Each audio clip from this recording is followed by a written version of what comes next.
We are once again going to be combining a number of observations that we've made so far along in this series. We looked at menorah patterns, passages structured around 7, and a common feature was special emphasis on the middle and last item, or the 4th and 7th branch, if you will. Last time we looked at the center within the center, chiasms within chiasms. And throughout, we've noticed the common use of the number 26 for structuring purposes. 26 words, 26 letters, 26 verse lines. But why 26? Well, we've noted throughout that 26 is the number value of the divine name Yahweh, YHWH. But I would refer you to the playlist so you can see the arguments being made in more detail. But I tend to try to keep these videos pretty short just so you can kind of speed run the playlist. And this time we only have one thing we're going to look at, but I think it's really, really interesting. And that is the Sabbath law in Deuteronomy. So here we're looking at the commentary here by Woods. I think this is in the Tyndale commentary series, if I'm not mistaken. And he's interacting with another scholar here, Lofink. I don't know if that's how you say his name, but they're talking about the minor differences between Exodus and Deuteronomy, the Ten Commandments. And he showed how motifs from the Decalogue's beginning and ending are present only in Deuteronomy's Sabbath command. This rhetorical effect therefore suggests that the concerns of the entire Decalogue are drawn together in the command to keep the Sabbath day, which Lofink has termed a Sabbath Decalogue. So the way Deuteronomy repeats this stuff is doing it in such a way to bring the entire Decalogue into just the Sabbath command.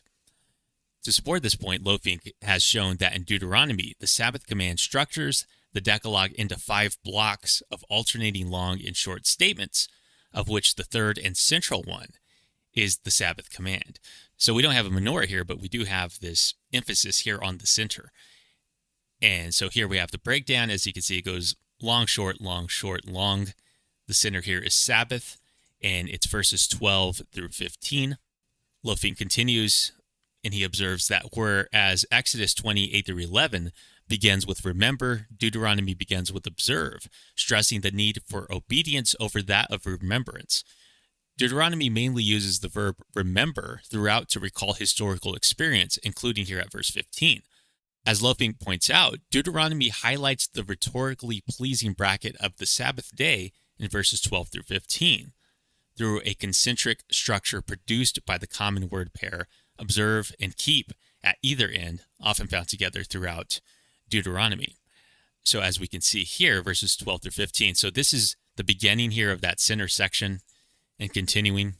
Actually, it's really just this center section here. And as you can see, it's chiastic, very neatly so. So we have observe, and then at the bottom here, we have keep the Sabbath day, as Yahweh your God has commanded you. And again, therefore, Yahweh your God commanded you. To Yahweh your God, Yahweh your God. So in the center of all this, we have, and your male and female slave, so that your male and female slave may rest as you do. And we're going to look at this in more detail below, but just as we can see, it's very neatly structured. And to close out here, the main difference between the Sabbath command in Exodus and Deuteronomy is the motivation for keeping it. In Deuteronomy 5:15, Sabbath observance is not rooted in God's creational act, but in God's redemptive act of Exodus deliverance, drawing particular attention to the fact that Israel were slaves in Egypt. Israel is urged not to become like Pharaoh in its treatment of fellow Israelites within the Promised Land, especially in light of the fact that they were once slaves and aliens within Egypt. And he's going to continue on, but we're going to break off his commentary there. I would quibble only insofar as I don't believe we need to really, and I think he kind of makes this point later, we don't need to necessarily see the creative work as somehow divorced or different than the redemptive Exodus concept of Sabbath. This is back to that series of Divine Warrior videos where there is conceptual overlap between Exodus and creation. So I don't think it's an either or. I think it can be a both and. But the purpose here is that Deuteronomy is really emphasizing the redemptive aspect of Sabbath. They were brought out of Egypt because they were slaves to be brought into this Sabbath rest concept. So therefore, you need to give people that Sabbath rest. even your servants. And that's what we're going to look at here below. Now, here is specifically Deuteronomy 5:14. And I had somebody in the comments say something like, this would be more impressive if you were doing this in the Hebrew instead of the English. And I was like, I am doing this in the Hebrew. But anyway, so we are talking about, when I talk about word tallies, I'm talking about Hebrew word tallies. As you can see here in the center, we have 2 words in Hebrew, and it's all of this in English. Okay, so it is what it is. But as we can see here, it's very deeply structured around 7 especially, but also 26. This entire verse, remember we go the short, long, we have that alternating thing going on. This is one of the long sections, and it's 26 words long. The number value of Yahweh, of course. And then here we have, certainly in the case of the second and third branch, we have 7 words, 4 and 3. And again, we get 4 and 3 down here in branch 5 and 6. But here, I think for sure, we have it in the sense of the last outside branch, if you will, is 5 words. It should also be noted, of course, the first branch is also 5 words. So it's neatly balanced that way. But the 2 words in the center are repeated down here in the last line, the last branch. So I think you can take those together and you also arrive at 7. And you probably also could double dip, if you will, and count the 5 words at the beginning and the 5 words in the center. So you would have 7, 7, 7, and 7. But let's just look at this in the English. And so, of course, this is the verse. Normally, we'd just read it straight down, but it reads, but on the 7th day, there we are with the Sabbath, the 7th. But the 7th day is a Sabbath to the Lord your God. So why is this structured around 7 and 26 so much? I think this first line says so. The 7th day is a Sabbath to Yahweh, your God. Again, Yahweh numerically is 26. On it you shall not do any work, you or your son or your daughter, or your male servant or your female servant, or your ox or your donkey, or any of your livestock, or the sojourner who is within your gates, that your male servant and your female servant may rest as well as you. So this is why I think that for sure in the center branch, as well as the outside branch here, the last one, are connected. And so we should take the 2 words and the 5 words here together. The only question I have is whether we should double dip here in the first line. But either way, deeply structured around these numbers. But this is where it goes beyond just a really neat structure. And again, don't forget that this is all happening within this, and this is happening within this, where we have the Sabbath regulation here.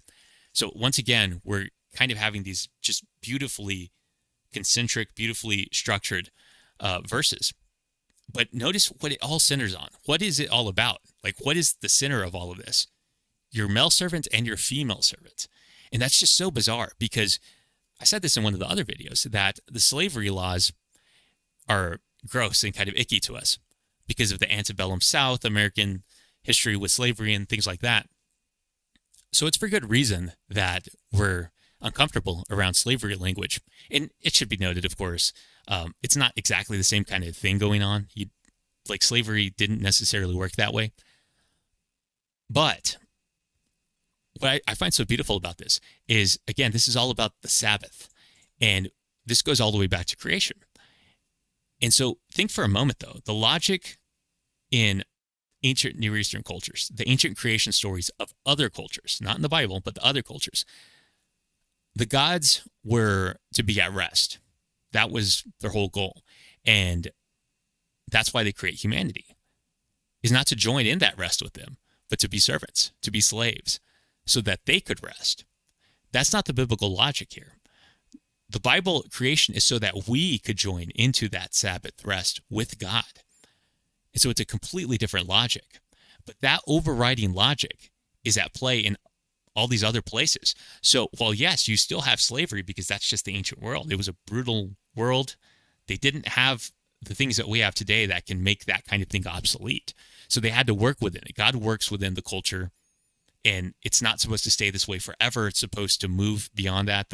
There's planned obsolescence within the laws and things like that. It's supposed to improve. But there is an ethic within it that is you're already seeing kind of the beauty in it, in that this law concerning the Sabbath, and remember, they go into exile because they neglect the Sabbaths and things like that. So this is deeply important And here we have, again, in the sinner branch and the outside branch, the important ones, what is it focusing on? The servants, the slaves, and saying even they deserve this rest. I mean, it's tough to get more least of these than a slave in the ancient Near East, especially a female slave. And that's kind of what it focuses on, even maybe most intensely. And so they're being watched out for by way of this structure. It's showing you the centrality of the dignity of humanity, that even these slaves deserve Sabbath rest. And eventually, we're going to get to that point where we're going to move away from all this stuff. And everybody is going to be brought in, to that Sabbath rest of God. That's the whole goal. And so what God is going to use in the time, he's going to condescend to the culture. But even here, we're having embedded in it dignity being given to these people. And it's seen in something as simple. Well, I say simple, but something as mundane, if you will, as the structure of the text. It's showing the centrality of these concepts. But that's about all for this time, and I'll see you guys later.